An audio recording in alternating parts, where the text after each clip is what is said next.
Hello, I have another book for us. This one is a fiction book about planting. It's called Tops and Bottoms. And the author and illustrator are Janet Stevens.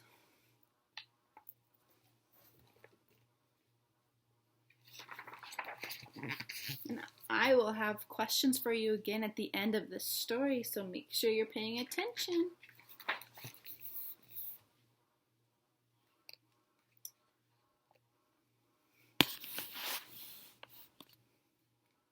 Once upon a time, there lived a very lazy bear who had lots of money and lots of land. His father had been a hard worker and a smart business bear and had given all of his wealth to his son, but all Bear wanted to do was sleep. Not far down the road lived a hare. Although Hare was clever, he sometimes got into trouble. He had once owned land too, but now he had nothing. He had lost a risky bet with a tortoise and had sold all of his land to Bear to pay off the debt. Hare and his family were in a very bad shape. The children were so hungry. "Father Hare, we must think of something," Mrs. Hare cried one day. So Hare and Mrs. Hare put their heads together and cooked up a plan.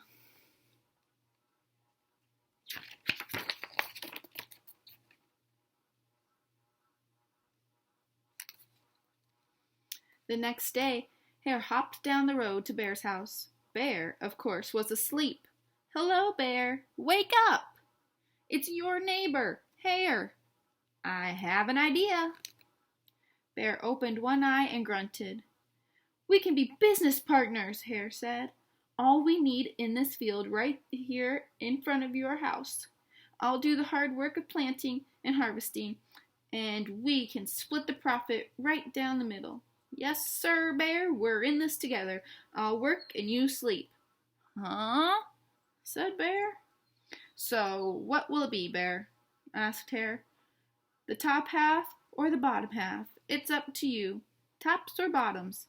Let's see, Bear said with a yawn.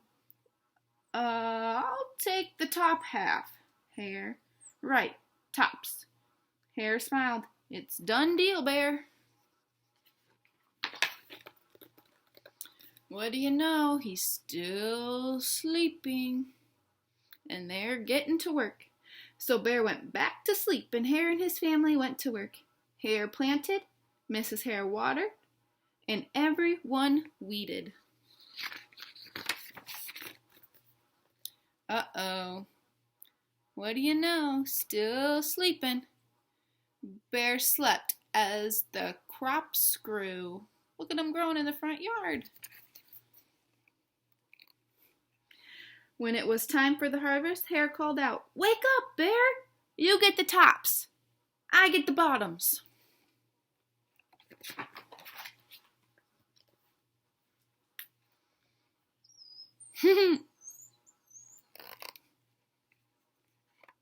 Hare and his family dug up the carrots, the radishes, and the beets. Hare plucked off all the tops, tossed them into a pile for Bear, and put the bottoms aside for himself. Interesting.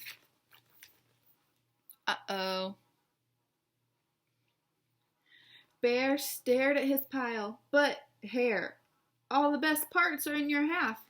You chose the tops, Bear," Hare said. "Now, Hare, you've tricked me. You plant this field again, and this season I want the bottoms."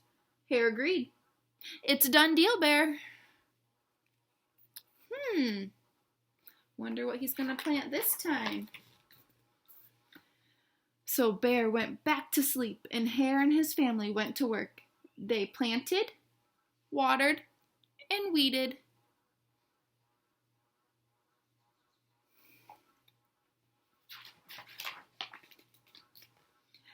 Bear still slept while the crops grew this time.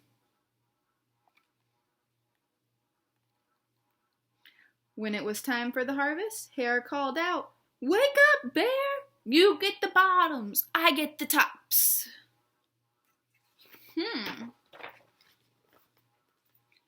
Hare and his family gathered up the lettuce, the broccoli, and the celery. Hare pulled off the bottoms for Bear and put the tops in his own pile. Interesting. Smart Hare. Bear looked at his pile and scowled. Hare, you have cheated me again. But Bear, you wanted the bottoms this time. Bear growled. You plant this field again, Hare. You've tricked me twice, and you owe me one season of both tops and bottoms. You're right, poor old Bear. It's only fair that you get both tops and bottoms this time. It's a done deal, Bear. Wonder if he'll be tricked again. Surprise, surprise, Bear's sleeping. So Bear went back to sleep, and Hare and his family went to work. They planted, watered, weeded, and then watered and weeded some more. I wonder what he's going to plant this time. Bear slept while the crops grew. When it was time for the harvest, Hare called out, "Wake up, Bear! This time you get the tops and the bottoms."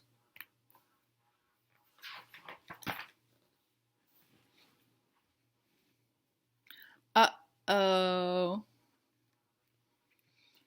There in front of Bear's house lay a high field of corn. Hare and his family yanked up every cornstalk.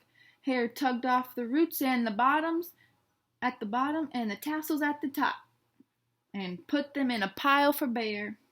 Then he carefully collected the ears of corn in the middle and placed them in his own pile. Bear rubbed his eyes and watched. See, Bear, you get the tops and the bottoms. I get the middles. Yes, sir, Bear. It's a done deal. Uh-oh. You think Bear's gonna like this deal? Uh-oh. Oh, no. By now, Bear was wide awake. That's it, Hare. From now on, I'll plant my own crops and take the tops, bottoms, and middles. Hare and his family scooped up the corn, hopped down the road toward home.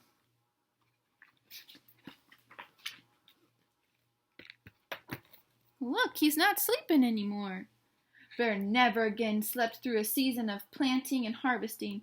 Hare bought back his land with the profit from the crops, and he and Miss Hare opened a vegetable stand. And although Hare and Bear learned to live happily as neighbors, they never became business partners again. The end. All right, first question. Who sleeps all the time in this story? Is it an elephant or the bear? That's right, it's the bear. He slept during all the harvest. Who plants the crops? Was it the hare or the lion? Yes, it was the hare. What does Rabbit plant at the end? Or what does Rabbit plant? Did he plant vegetables or apples? That's right, he had vegetables. Do you guys remember any of the vegetables that he planted? Yes, he had some sweet corn and some broccoli and some radish and carrots. And what happened at the end of the story? Did they go shopping or did Bear stay up and work? That's right. Bear decided that he wasn't sleeping through harvest ever again. And he decided to get to work. And what happened with Bear and the Hare at the end of the story? Were they eating together? Or did Bear and Hare never work together again? That's right. They decided never to work together again, but they were happily together as neighbors. All right. Bye, guys. Thank you.